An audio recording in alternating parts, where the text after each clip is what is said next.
much for the gift, you little bitch. Now get out of here. Next! Next is Miss... Imagine the scene. Washington barricades, checkpoints, soldiers in the streets. A city that suddenly resembles a fortress. At the center of this military theater is not just politics, but a visible demonstration of power, before which people line up in business suits, with rich smiles and hands full of gifts. This is not a reception.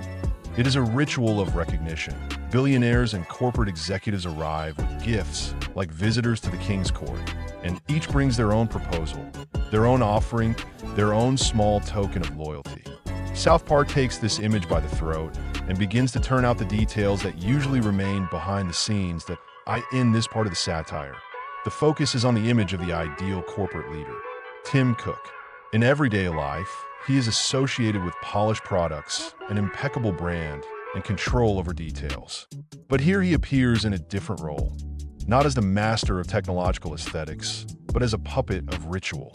His appearance at the White House turns into a farce, a moment where respect easily turns into humiliation. Cook brings gifts. He presents glass, souvenirs, and gold plaques. But in the show, these gestures become a symbol of submission.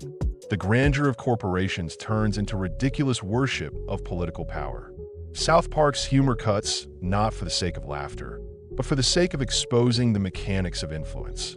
Apple's ultra-polished image turns out to be vulnerable because behind it lies a simple and uncomfortable truth. Big companies know how to play diplomatic games, give gifts, exchange signs of loyalty, and perhaps believe that this is how trust is built with those at the top. The authors take a real episode, a visit, a gift, a plaque, and exaggerate it to the point of grotesqueness to show that sometimes business etiquette looks like a dance of servility. At the same time, another storyline unfolds, adding a touch of absurdity and human intimacy to the scene. Randy Marsh, a comical antagonist and ordinary man who has decided to become extremely enterprising, appears on the stage. His integrity weed is not just a product, it is a key ticket to big money. The idea of reclassifying marijuana at the federal level promises fabulous profits, and Randy dreams of a $6 billion deal. His gift, an ordinary towel, becomes the climactic gag. Instead of expensive plaques and gilded trinkets, he comes with a mundane household item. And that's the difference. It's this comical contrast that reveals the falseness of what's happening. While some wear gold and glass, others bring simplicity, and simplicity turns out to be frighteningly honest. South Park raises the question, where's the line between respect and submission? When the CEO enters the room, the person they have all come to see is not just a politician. He is a man capable of redistributing influence, making decisions about laws, and filing lawsuits.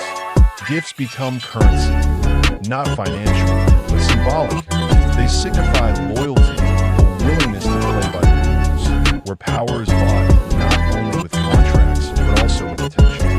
The irony is that corporations that position themselves as bearers of progress and innovation turn out to be the same vassals who bow before the political throne. The image of Tim Cook in this satire is not just a mockery of the man, but an attempt to show how fragile an image based on ideas of perfection and control can be.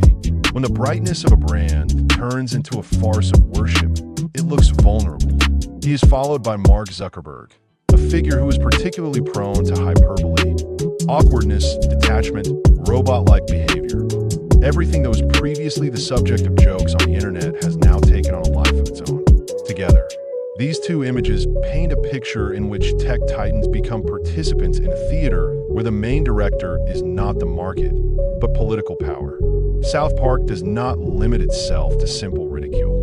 It carefully places accents so that the viewer feels not only laughter, but also a slight suffocation from recognizability. The scene with Randy's towel is funny, but it leaves a bitter aftertaste. Gifts in politics are not just a formality, but a mechanism of influence. When society allows those in power to accept gifts and services as part of dialogue, we begin to play someone else's game, where rights and status are measured not by laws, but by the ability to please.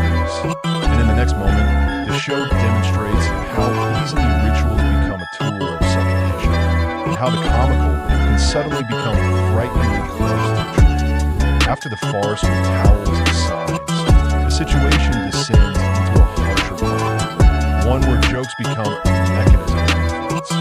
South Park slowly and methodically unpacks this mechanism.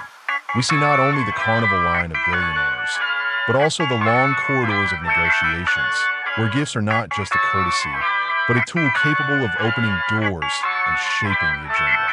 A world where gifts become political currency is a world where the boundaries between business and government are blurred as skillfully as the image of the perfect brand. Randy Marsh with his towel is more than just a gag. He's a metaphor for the ordinary person who tries to get involved in a big money game and experiences a colossal culture shock. His integrity week is an illustration of how unprofessional ambitions and profit calculations intersect with state policy. And this intersection reveals the main dilemma. Is it profitable to redefine the rules for the sake of huge contracts? And at what cost? The towel, which at first seems funny, turns out to be a marker of absurdity. It shows the difference between public rhetoric about honesty and the private reality of political bribery. Meanwhile, South Park deliberately shows the rank and file. Employees, engineers, PR people, lawyers. Those who do not sit in the presidential hall, but whose work turns talent into influence. Their faces are tired.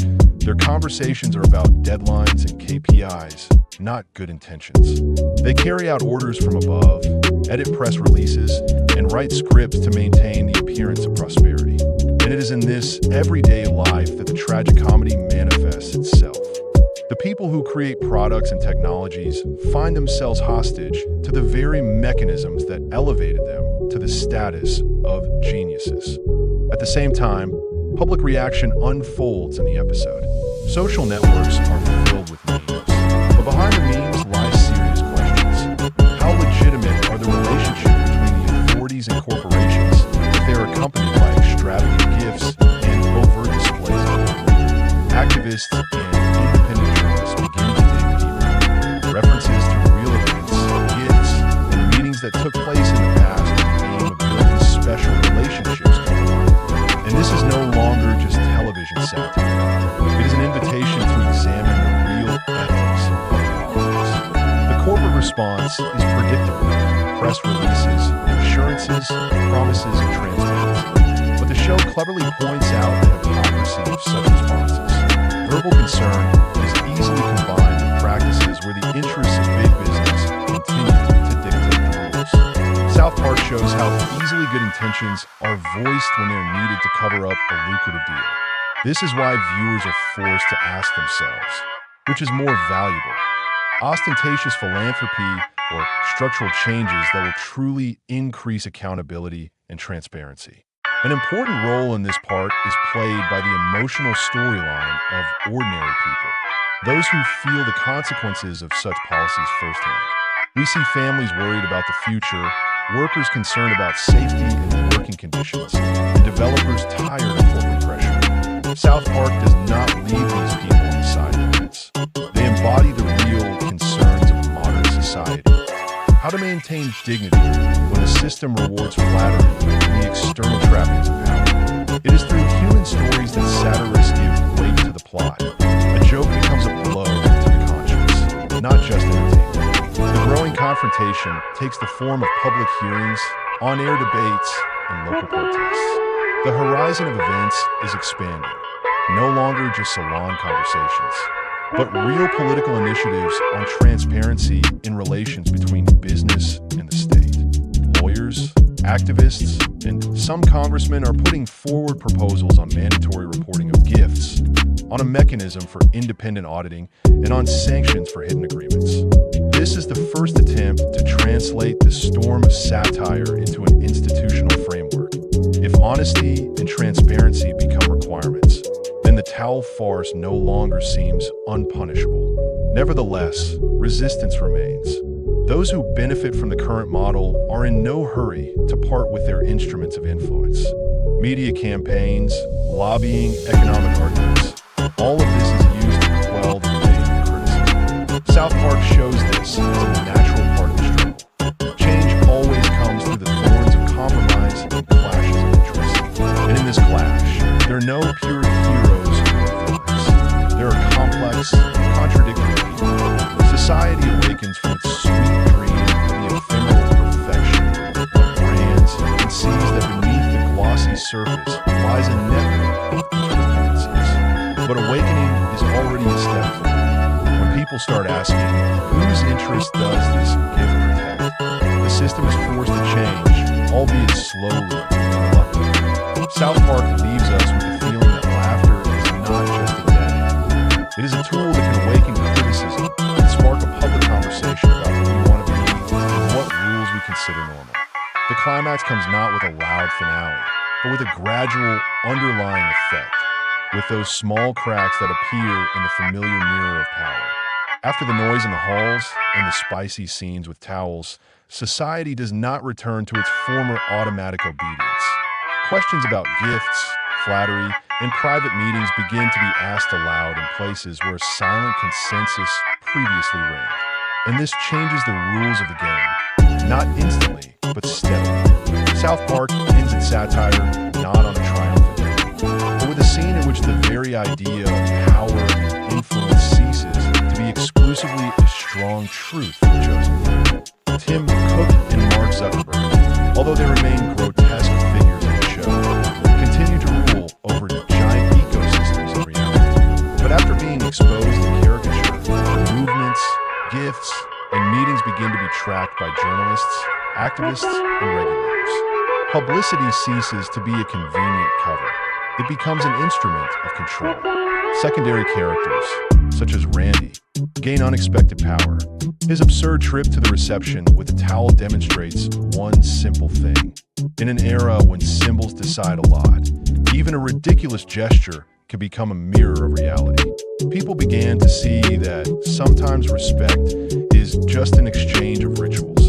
And if rituals become currency, then it's time to revise the institutional rules of exchange. Initiatives for mandatory reporting of gifts, control of lobbying, and transparency are quickly finding more supporters than just internet trolls. But transformation does not happen without resistance. Those who benefit from the system use their usual arsenal: media campaigns, legal maneuvers, and complex economic arguments. They remind us that the economy is fragile and that ill-considered restrictions can harm jobs and innovation. South Park mocks precisely this. The complexity of the world does not negate responsibility, and a funny image does not remove the question of how to strike a balance between business freedom and government transparency. Emotionally, the show leaves the viewer with a bittersweet feeling. On the one hand, laughter relieves tension, allows us to see the absurdity of what is happening, and removes the facade of untouchability. On the other hand, laughter also prompts action. When the picture is so recognizable that it sends a chill down your spine, it is difficult to leave everything as it is. South Park transforms us from passive observers into participants, in the sense that after watching it, we want to not just joke, but ask questions, demand answers, and verify.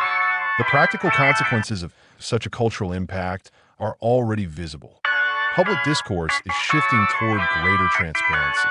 The media is demanding accountability, and regulators are beginning to think. Perhaps the changes will be slow and fragmented. Someone will introduce new reporting rules. Someone will tighten sanctions for hidden deals, and corporations will begin to build their image more cautiously. But the main thing is the feeling that you can no longer completely trust the image. And that's already a lot. Finally, South Park leaves us with one key idea. Simple and architectural. The power of laughter is not to destroy people, but to destroy masks. When a picture turns into a farce, the true mechanisms of influence are exposed, and they can be worked with. The bad news is that the systems are stable. The good news is that publicity, sarcasm, and civic activism create a new form of pressure that can change the rules of the game. The episode Sycophancy is not just a satire on individuals. It is a mirror of society that shows how technology, money, and power are intertwined. And if, after watching it, someone starts to look differently at the news, at gifts for politicians, and at the perfect image of corporations, then the sarcasm has worked as intended. South Park reminds us that no one is too big to be criticized, and nothing is too small to become a symbol of change.